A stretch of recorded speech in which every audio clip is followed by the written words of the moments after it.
you've ever lived in a city, you know how it is. One day, you wake up and you think, by Odin's beard, I need some fresh air. And then, you go outside and you stand there and you're like, oh yeah, because cities can sometimes be pretty horrible. But that's where I live. And so I really don't have much choice. But today, I'm going on an adventure.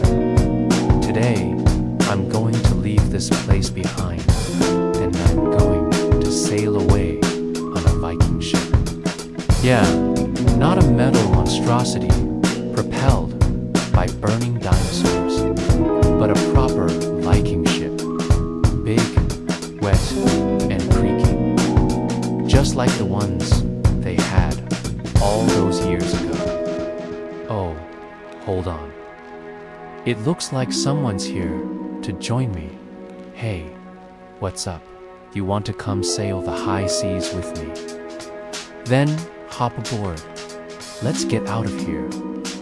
Okay, so our first stop on this grand adventure is gonna be the port of Dublin. Because before, they were serving up fish and chips. Ireland's capital was boasting a harbor fit for a fleet of longships. The year is 853 AD, and we were meeting up with a crew about to set sail for the Faroe Islands. They call themselves the Dubliners. They're led by a guy named Ragnar, and their mission is basically to lay down a claim for Ireland in the North Atlantic. I mean, technically, these islands are Danish, but hey, no one's there to stop them. So why not set up shop here and collect tribute from the locals? Also, I sense some tension in the ranks. There's a lot of arguing, and not everyone's stoked about this trip. Turns out, Ragnar, the leader, has been having some problems at home. His wife just died, and he's got some serious, unresolved issues about it.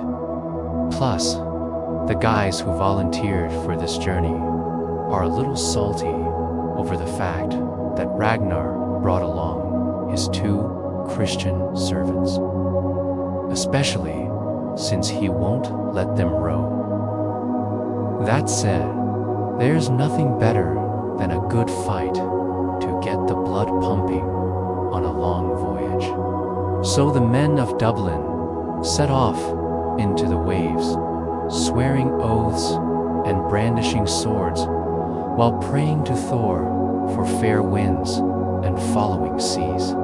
So, welcome to the Dublin, a Viking ship. Now, back in the olden days, these things were cutting-edge vessels of war and exploration, unlike the sleek racing shells that you might see at Henley. Viking ships were chunky, stable, deep-draft vessels designed for hauling cargo and people, and generally just getting the job done without any of that fancy aesthetic nonsense.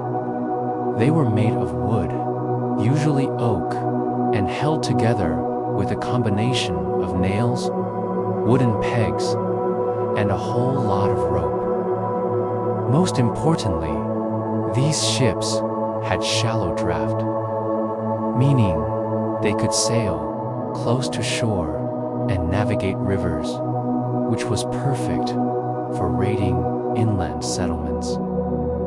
But don't let those chunky dimensions fool you. These ships were fast. In fact, they could hit speeds of up to 25 kilometers per hour thanks to their large sails and deep keels. And speaking of sails, they were also incredibly versatile. Viking ships could adjust their sails to catch the wind, on either side, making them ideal for sailing in the North and Baltic seas.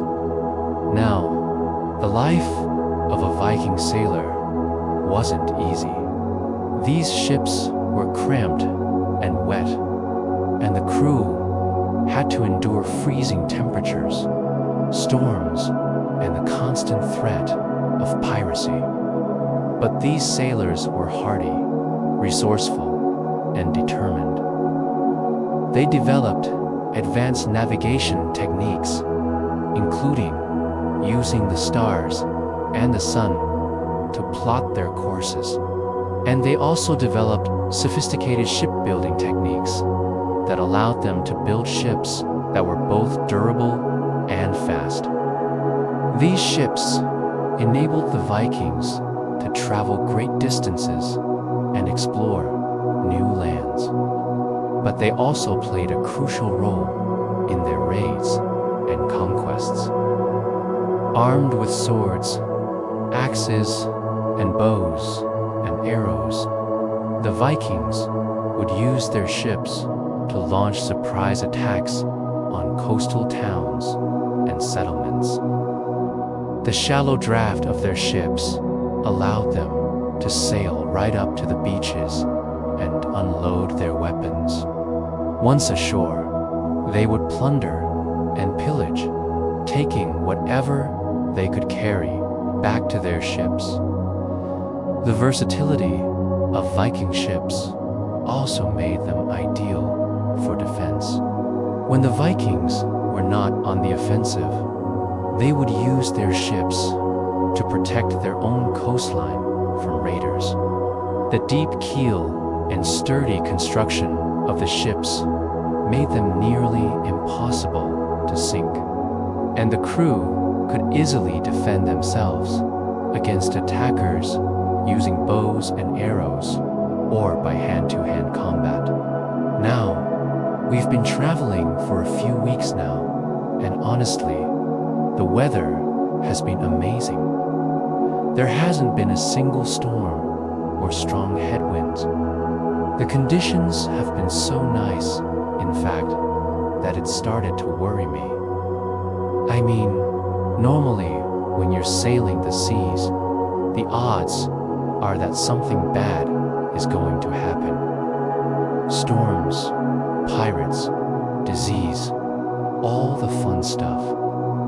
But so far, everything is going well. In fact, we haven't even seen another ship yet. That is, of course, until we ran into those three guys in the other boat who ended up stealing our supplies and then running away. But hey, that was exciting, I guess. Still, though, with no land in sight and the endless ocean stretching out around us, we're starting to get a little antsy. Luckily, one of the crew members has spotted something in the distance, and it looks like land. Could this be the island of the gods, Asgard? Maybe Valhalla? Unfortunately, it's not. It's actually the island of Man. Welcome to the Isle of Man. This small island in the Irish Sea has a rich history that dates back to the Viking Age.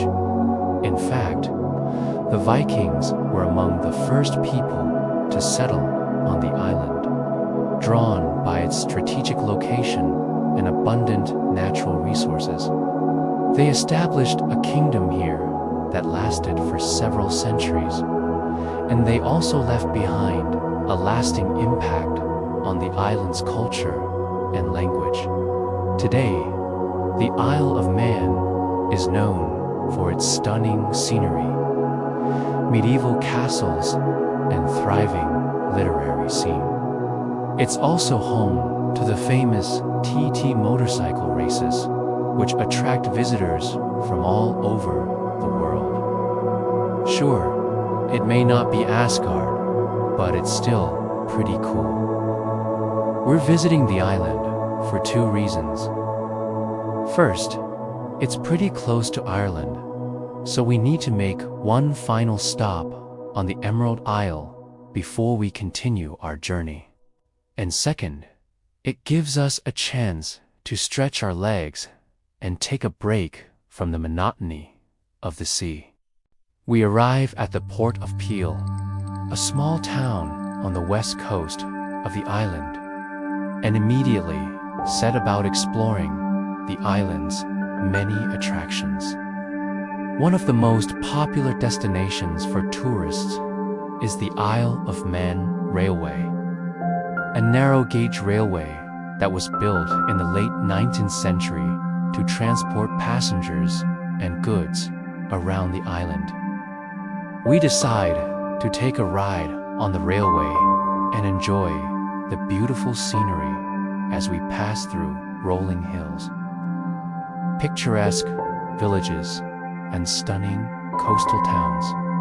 Another must-see destination is the Laxey Wheel, a massive water wheel that was built in the 19th century to drain water from a mine. At 25 feet tall, it is one of the largest water wheels in Europe, and a true testament to the engineering skills of the time period. Of course, no trip to the Isle of Man would be complete without a visit to the famous TT course. This 37.7 3-mile circuit is the venue for the annual TT races, which are considered to be the most dangerous motorcycle races in the world. We walk around the course and imagine the roar of the engines and the smell of burning rubber as the bikes zoom past. After a few days of exploring the island, we reluctantly say goodbye to the Isle of Man and set sail once again. Our journey continues northwards towards the Faroe Islands. The weather is still holding, and we're all eager to reach our destination. You didn't care about the actual history. You wanted to hear about the battles, the pillaging, the plundering, the boobs. Well, it is time to put on your helmet and grab your shield, because we about to do battle in the greatest fighting game in all of YouTube history. Click on one of these two videos and may the best one win. Wait, no, you picked that one, you dirty cheater. A salty wind whipping through the trees. That was the first sign. Then the sound of shrieking gulls, growing louder with each gust. And finally, a glimpse of something dark against the churning sea. As the longship cut through the waves, it left a scar on the surface, a line of white foam, a fleeting signature on a restless expanse. It had been many weeks since they'd last seen land, many weeks of squinting eyes and weary arms. Aboard the longship, the Norsemen huddled together for warmth, a symphony of coughs echoing in the confined space. Disease spread like wildfire in their crowded quarters, mingling with the stench of stale waste and unwashed bodies. They were a patchwork of bruises and frostbitten skin. Their beards, once symbols of strength, now icicles clinging to their faces. They looked like statues trapped in mid-stride, frozen in the harsh embrace of the North Atlantic. In the bowsprit, the lookout stood stoic, his gaze unwavering. He was a weathered statue himself, carved by years of sun and storm. His call echoed above the waves, "Land ho!" A cheer erupted among the crew, raw and untamed, releasing pent-up tensions and dreams of hearth and home. Soon they would anchor off the coast of Markland, a place of red cliffs and green fields. And even though they hadn't felt the sun's touch in months, they instinctively knew that the long nights were yielding to dawn. There was a collective instinct in their bones, an understanding that winter's grasp was loosening, just as surely as the ship was drawing closer to land. And as the men hauled on the ropes, maneuvering the ship into calmer waters, hope flickered like a candle in the wind. If they could navigate these treacherous waters, if they could brace for the coming storms, they would reach the safety of shore, where bonfires awaited, and maybe, just maybe, they would feel the warmth of the sun on their skin once more. It was spring 1000 AD. The men aboard the longship were in desperate need of rest.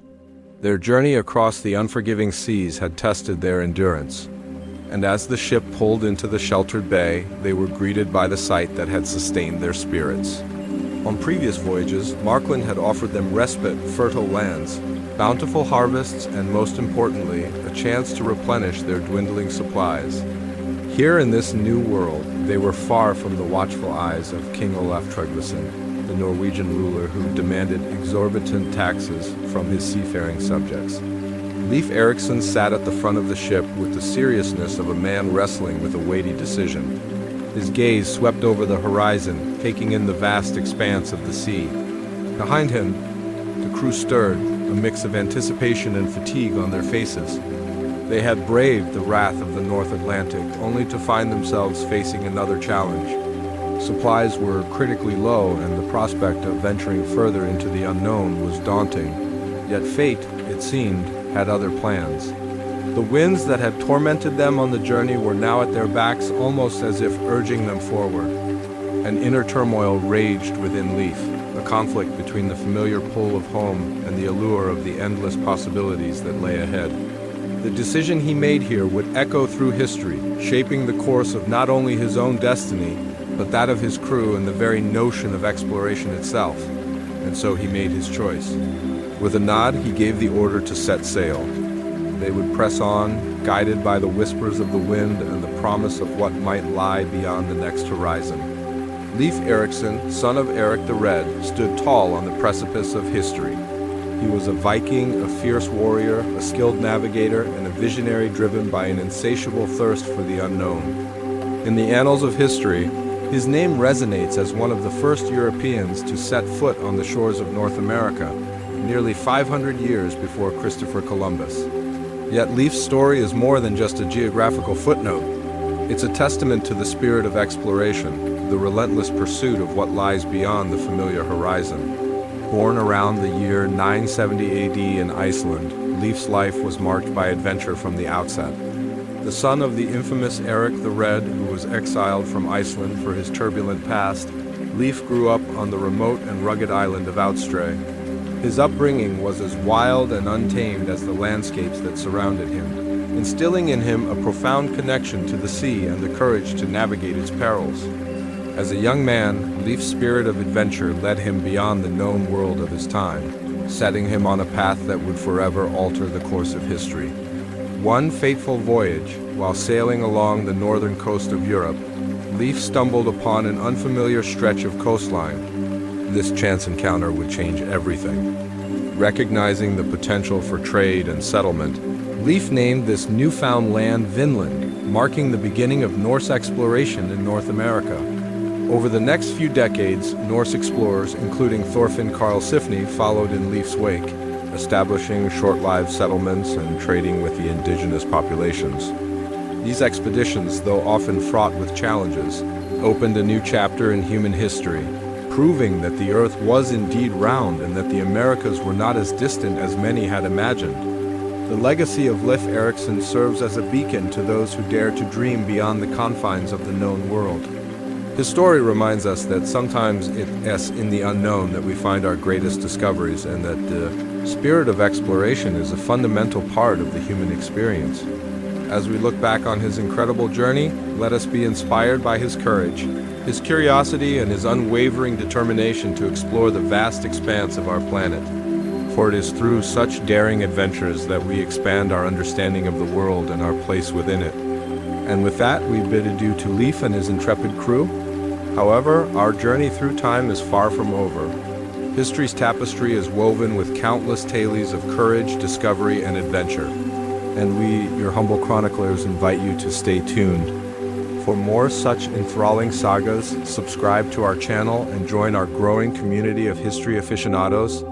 Together, let us embark on a journey through time, exploring the lives of those who came before us and unraveling the stories that have shaped our world. Until next time, may your days be filled with the spirit of adventure and your nights with the warmth of a good tale. The sun bleeds through the clouds, painting long shadows across the field. You stand before a boulder the size of a small house, 4 meters high, weighing almost as much as a house too. And on this standing stone, hidden away in a field on a Swedish farm, are carvings, runes, symbols scratched into the rock faced some 1,000 years ago. Runes can be found all over Scandinavia. On memorials, on homes, on treasures, and here they tell a story. This one in particular is called Ufstahan, the Rock of the Danes. It dates back to the year 970 AD, a time when Viking raids across Europe were becoming less frequent, exploration and trade more common. The runes tell the tale of a Viking hero named Uf. It seems he plundered a royal relative in Sweden and made off with treasure. He bragged about his spoils until, according to the text, God sent a sickness that took his eyes, so Uf repents. He hides his treasure and journeys northward to seek forgiveness from a Christian bishop. It is a long walk, and when he reaches the church, blind and alone, the door is locked. So he knocks. 3 times no reply. A 4th time, a hand appears and opens the door.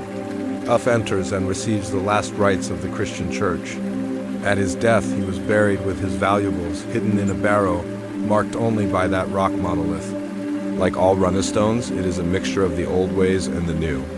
Here, on the very top, is a pagan symbol, a hammer representing Thor, god of thunder. Below that, a cross. And below that again, runic letters telling the story of the fallen warrior. The Vikings had been raiding, exploring, and trading for centuries, building wealth and renown. And in their twilight years, some sought Christian salvation. Others, like Alpha, wanted to know what lay beyond the familiar. Some traveled for knowledge, others for power, and others still for glory. But all were drawn by the allure of the open road, just as you, dear viewer, might be drawn to the open road today, ready for a grand adventure. Except if you travel today, you're likely to reach a different destination.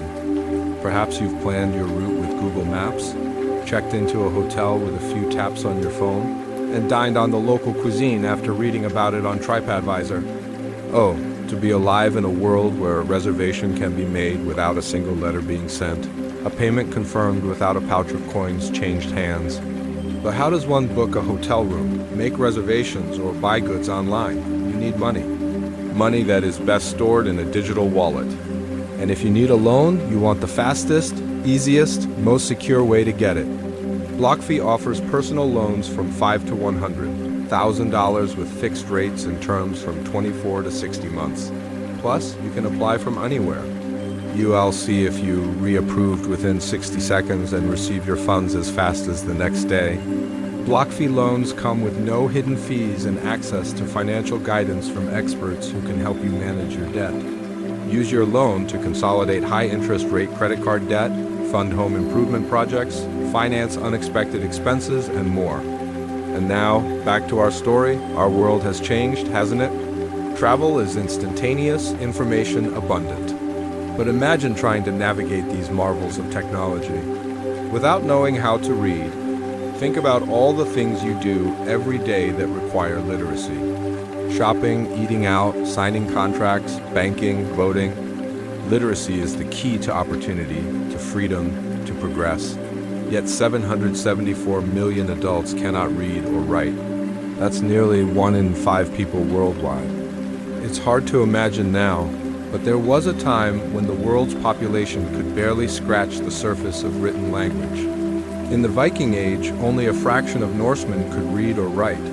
Writing was done by monks copying sacred texts or by scribes recording sagas at the behest of wealthy patrons.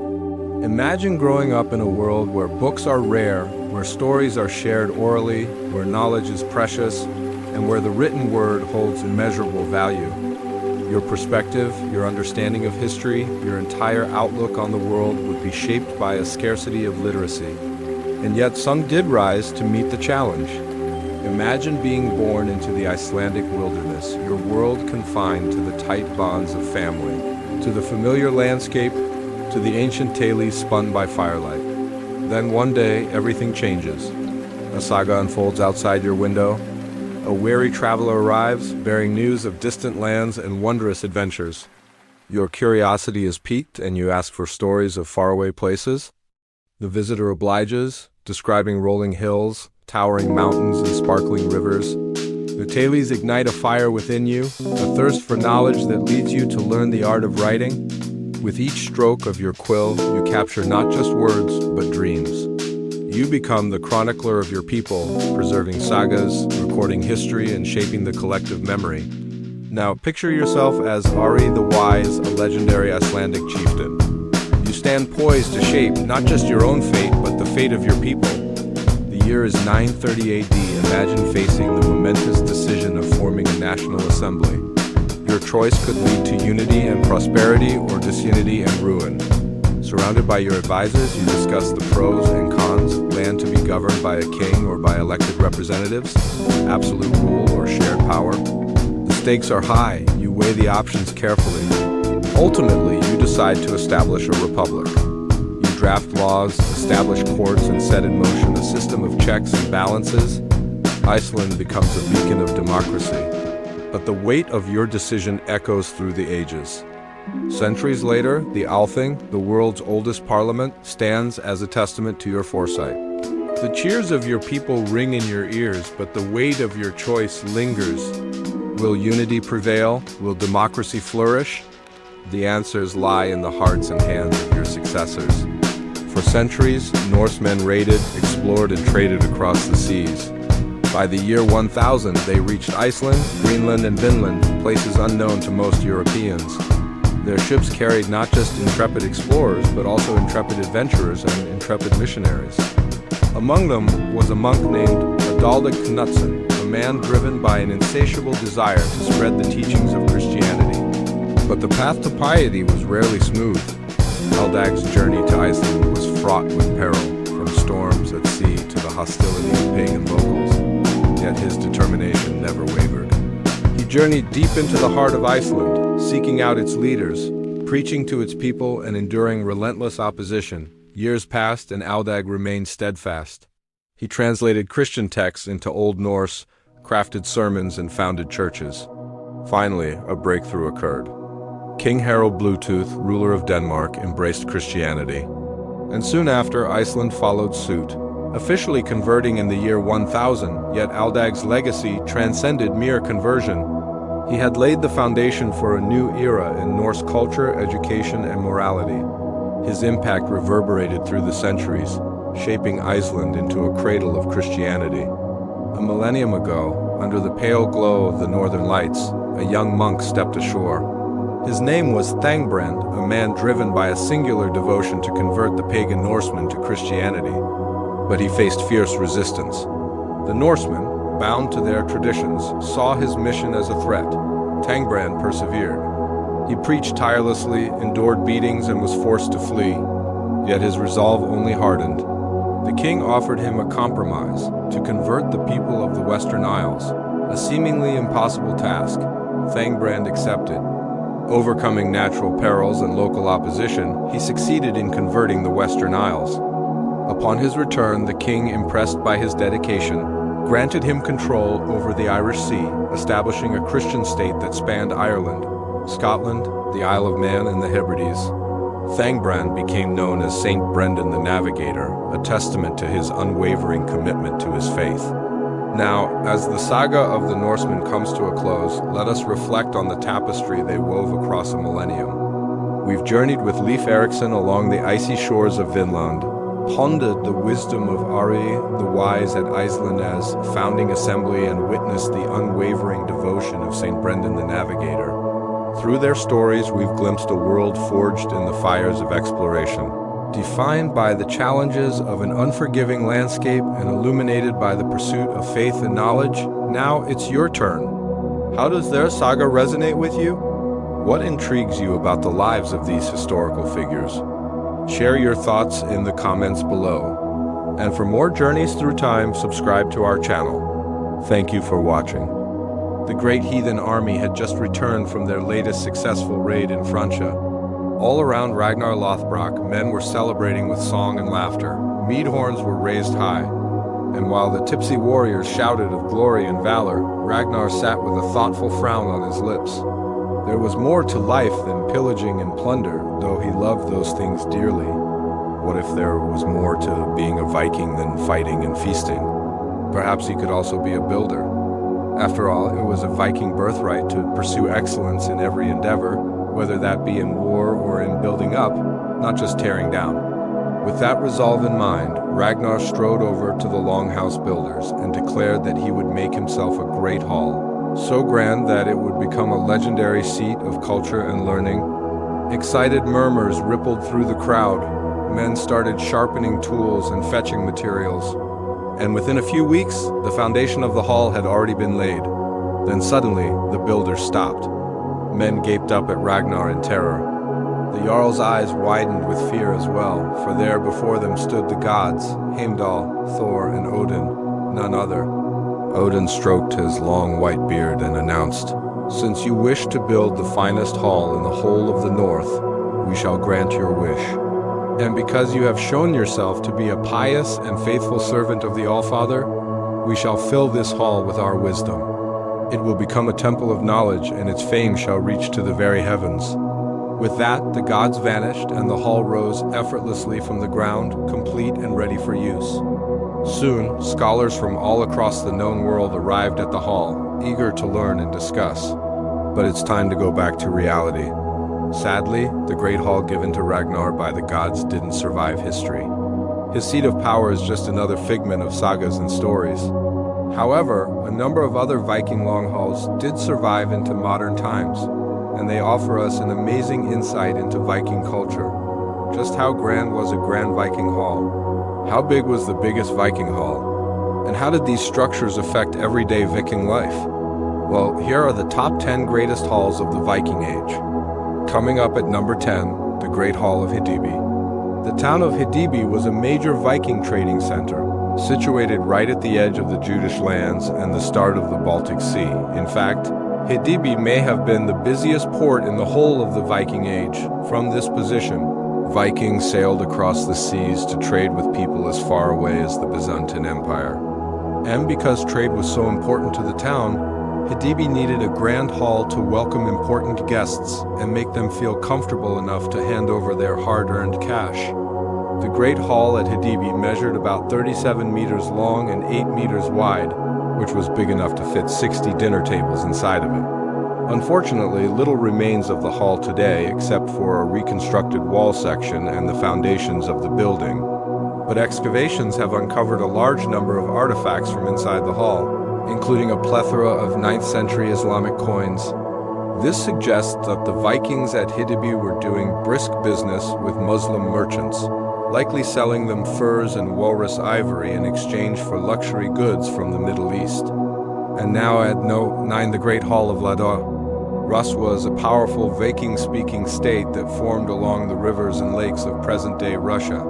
During the 9th and 10th centuries, Rus rulers established a capital city near modern St. Petersburg called Ladoga. And because it was such a prestigious city, it needed a great hall to impress visitors. The Great Hall at Ladoga was built sometime during the 9th century AD, and almost nothing remains of it today. However, excavations in the early 1960s revealed the outlines of the structure and a wealth of artifacts from its collapse. Among the more interesting discoveries were 14 female and 35 male burials that were found beneath the floorboards of the Great Hall. Archaeologists believe that these individuals were important members of society based on the lavish grave goods placed with them. For example, one skeleton was discovered wearing a belt made of silver, garnet, and filigree work. Meanwhile, a nearby burial contained 2 swords, a ceremonial axe, and 7 drinking horns. And coming up at No. 8, the Berwick Viking Longhouse, the island of mainland situated off the coast of Norway, was home to a cluster of small Viking settlements during the 8th to 11th centuries. Excavations have revealed several fascinating sites on the island, including an old church, a number of farmsteads, and a large longhouse. Archaeologists referred to the longhouse as Building 101, but it was probably used as a communal hall during the Viking Age. Building 101 measures a whopping 46 meters in length, which makes it the longest Viking Age structure ever discovered. Unfortunately, the longhouse was constructed of wood, so none of its timbers survived into modern times. However, archaeologists were able to get a pretty good idea of how the structure looked, thanks to a series of preserved roof structures that were found underneath the dirt floor. These roof structures were likely supported by central pillars, allowing the inhabitants to clear the interior space of Building 101 for communal activities such as eating and trading. Now at number 7, the Great Hall of King Olaf Tryggvason. According to legend, the Norwegian king Olaf Tryggvason wanted to establish Christianity as the state religion of Norway, but he was having a tough time winning over the hearts and minds of the populace. Hoping to sway the public in his favor, Olaf decided to host a massive feast inviting every single free farmer in all of Norway. As you can probably imagine, the event required a very large hall to accommodate everyone, and so Olaf had the Great Hall of Lade built. Each day during the feast, Olaf would enter the hall with a retinue of boyar nobles and tell the gathered crowd of free farmers about the benefits of Christianity. While many Norwegians were won over by the king's charisma, others remained stubbornly pagan. After the feast ended, Olaf turned his attention towards converting the northernmost regions of Norway, while the Great Hall at Lade fell into disuse. Eventually, the structure was torn down and a church was erected in its place. Today, only the foundations of the former hall remain, along with a pair of Viking Age burial mounds that were located nearby. Next, at No. 6, the Great Hall of Hidibi. Another great hall once stood within the bustling Viking town of Hidibi. This one belonging to a local chieftain named Gorm. Not much remains of the structure today except for a pair of adjoining burial mounds located close to the shoreline. Excavations have uncovered the remains of 5 men buried beneath these mounds, along with dozens of fantastic artifacts, including a variety of weapons, jewelry, and even a cauldron. Archaeologists believe that the 5 men interred beneath the burial mounds were members of Gorm's family. Coming up at No. 5, the Great Hall at Aker, located just outside the modern city of Oslo. The Aker site was occupied by Vikings from the 9th to 11th centuries. Archaeologists uncovered the remains of 3 distinct halls on the site, suggesting that the settlement functioned as a royal estate during the Viking Age. 2 of the halls were similar to one another, measuring 53 and 59 meters in length respectively. However, the 3rd hall was significantly larger, measuring a massive 84 meters. Researchers believe that the biggest hall belonged to a wealthy landowner named Gudmig Hickupson, while the smaller buildings likely served as storage rooms and workshops. Now at No. 4, the Great Hall at Nardarheim. The Njardarheim Viking farm was occupied during the 9th and 10th centuries by a family of powerful landowners. Archaeologists uncovered the remains of several buildings on the site, including a large longhouse that measured approximately 64 meters in length. Excavations also revealed a nearby structure that appears to have functioned as a stable for domestic animals. Interestingly, the longhouse contained 17 post holes arranged in a semicircle on one end of the building. Researchers believe that these post holes were used to support a raised platform, where important guests could sit while watching performances or engaging in legal proceedings. Another very unusual feature of the Njardarheim Longhouse was a series of pit dwellings located immediately outside the structure. Several of these pits contained preserved wooden houses with thatched roofs. Archaeologists believe that the pit dwellings might have been used by visiting dignitaries. Coming up at No. 3, the Great Hall of King Canute. When King Canute the Great unified the Danelaw, England, Norway, and Sweden under one ruler, he established a court at the town of York. According to a contemporary account written by an Anglo-Saxon monk named John of Worcester, King Canute hosted a great feast in York to celebrate the arrival of his son, the future King Sweyn. The great hall in which the feast was held was big enough to fit 500 men at the dinner tables, while an additional 2,000 men crowded into a courtyard outside the structure. Although the hall was likely destroyed soon after King Sienut's death, archaeologists believe that it may have been located within the remains of an Anglo-Saxon palace that was excavated near the River Ouse in 1972 at No. 2. The Great Hall at Bai, back on the mainland closer to modern Copenhagen, Vikings lived at a settlement called by during the 9th and 10th centuries. Excavations have revealed the remains of a huge longhouse that measured approximately 74 meters in length. What made the longhouse particularly special was the inclusion of several distinctly Mediterranean artifacts, including lamps, cooking pots, and even glassware that was made in the Byzantine Empire. This evidence suggests that the inhabitants of Burka were engaged in intense trade with the Byzantines, perhaps acquiring the wealth necessary to build a huge longhouse like the one that was discovered by archaeologists. Finally, at No. 1, the Great Hall at Lier, arguably the most famous Viking Age hall ever discovered is the Great Hall at Lier. Situated in the Danish countryside, the hall was likely used as a seat of power by a member of the Danish nobility. Archaeologists uncovered several distinct building phases on the site, revealing that the original structure was expanded from a modest 28 meters in length to a whopping 122 meters. This measurement places the hall among the largest buildings in all of Northern Europe, rivaling the dimensions of some Roman basilicas. Archaeologists were shocked to find a coin minted in Constantinople inside the hall, suggesting that the landowner was either involved in overseas trade or had acquired his wealth through plunder. Regardless, the enormous hall at Lier remained in use from the 8th to 10th centuries, nearly 300 years before it was eventually torn down. Now you need to watch. Meet real Viking women, female warriors of the North, or have a look at Viking daily life. How did they eat, sleep, and have fun? Now imagine the long dark of a northern winter. Snow lies heavy on the roof of the world. The sky darkens early and the cold presses in from all sides, but then light, faint at first. A golden flicker in the distance. The scent of smoke and roasting meat carried on the wind. You draw closer. A great timber hall stands before you. Its walls are thick with bark-covered logs. The door carved with shields, antlers, and worn iron studs. From within comes the low murmur of voices, the soft rise of laughter, and the unmistakable clink of horn mugs being set upon wooden tables. Welcome to the Jarl's Hall. This is no place of quiet poverty or wet misery. This is the seat of power, of stories, of alliances sealed and broken over flagons of mead, of warriors reclining after battle, of skalds weaving memories into myth. Step inside. The warmth is immediate. Fire glows along a central hearth, a long trench of flickering embers and crackling logs. Smoke drifts lazily upward through the smoke hole above, curling against the dark wooden beams. The scent is thick, charred oak, roasted lamb, pine resin, old ale, and sweat. Benches line the walls, furs spread across them for warmth and show. Shields hang in rows above painted, dented, proudly displayed. Swords rest by boots, helms set upon pegs. Every object tells a tale, if only you had time to ask. At the far end sits the Jarl.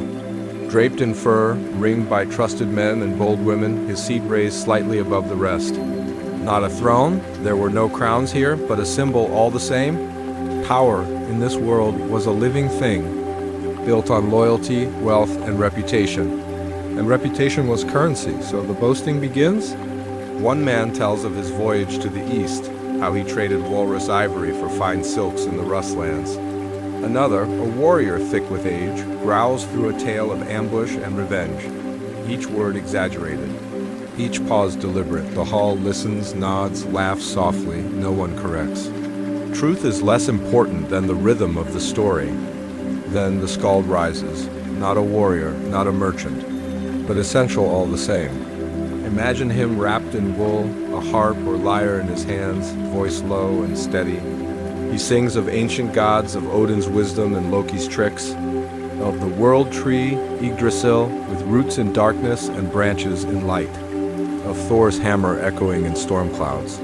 He shifts seamlessly into tales of ancestors, of the Jarl's own bloodline, not quite truth, not quite lie, but enough to bind the past to the present. Enough to make a hall full of tired, half-drunken men feel eternal for one more night. The skald's words are not shouted, they are steady, hypnotic, measured like breath. You sip your mead, sweet and warm, brewed with honey and herbs. It dulls the cold in your bones, makes the story slower, heavier. The flickering fire makes shadows dance behind the skald. You almost believe he conjures them with his words. There are rituals too, the passing of the drinking horn always to the right. Toasts made to Odin, to Njord for fair seas, to Freya for love, to dead brothers and coming sons. There may be a game played simple with runes or dice. There may be a match of Gleima, the old form of wrestling, performed before the hearth with friendly jeers and claps on the back. Nothing serious, not tonight. Sometimes politics is discussed, in a hush, quiet words exchanged behind raised cups, marriages proposed, land disputes settled, loyalty tested with a glance or a nod. But tonight, is mostly for storytelling, for forgetting the cold outside, for remembering who you are and what your name means when it is spoken aloud. And so the night deepens. The fire burns lower, the warriors slump against furs, the skald's voice softens. The jarl stares into the coals, the rhythm of their lives slows. Outside, the snow continues to fall. The world beyond the hall is dark, empty, and cold, but inside there is warmth and story, and the low, enduring hum of history. This is the last episode of our journey through the real Norse world. If you've been with us since the beginning, thank you. We've been rowing longships, exploring new lands, raiding coastal towns, and carving memorials. Now we find ourselves at the heart of Norse culture, in a great hall filled with the echoes of past centuries. I hope you've enjoyed getting a glimpse of what life was really like for Norse people during the Viking Age. Our goal was to pull back the curtain on history and show you the messy, complicated reality that inspired the myths and sagas. Let me know in the comments how you feel about the series and what surprised you most. Maybe you learned something new or had an idea confirmed. Maybe you realized Norse people weren't all about pillaging and bloodshed, but had rich cultural lives too. Or maybe you just got to live vicariously through the series as you daydreamt about raiding, sailing, and settling in faraway lands. Whatever your reason for joining us, I'm glad you did. Now, let's talk about what happens next. First, a huge thank you to those of you who became members during our membership drive. Your generosity blew us away and will help us continue making these videos for everyone. To everyone else, don't worry, the series isn't ending. It's just changing shape. Next year, we're excited to try something new. Instead of making big-budget historical documentaries that sometimes take months to research and produce, we're going to focus on smaller, more intimate stories from history. Think personal stories, strange occurrences, odd historical figures, and fascinating little-known events. Some of these stories will be from the Viking Age, but we'll also be branching out to other times and places.